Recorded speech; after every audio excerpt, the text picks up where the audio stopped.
Write a short note on workman. The term workman refers to a person employed to perform work for an employer in return for wages or remuneration.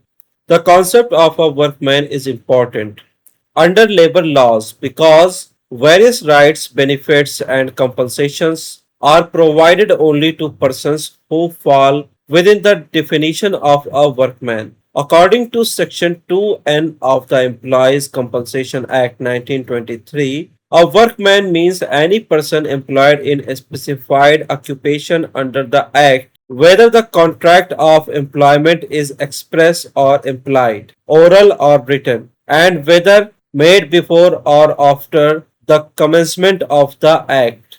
The term includes a railway servant employed in specified capacities, a person employed in occupations mentioned in Schedule 2 of the Employees Compensation Act 1923, persons employed under a valid contract of service or apprenticeship. However, the term does not include a person employed in a casual employment not connected with the employer's trade or business, a person working as a member of the armed force of the union. The Act further provides that where a workman dies due to an employment related injury, any reference to the workman shall also include his dependents.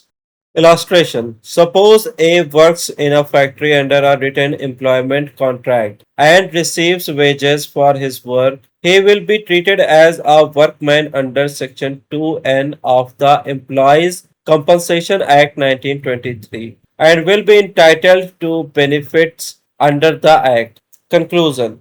Thus, a workman is a person employed for wages under a contract of service in specified employments and is entitled to protection and compensation under labor laws.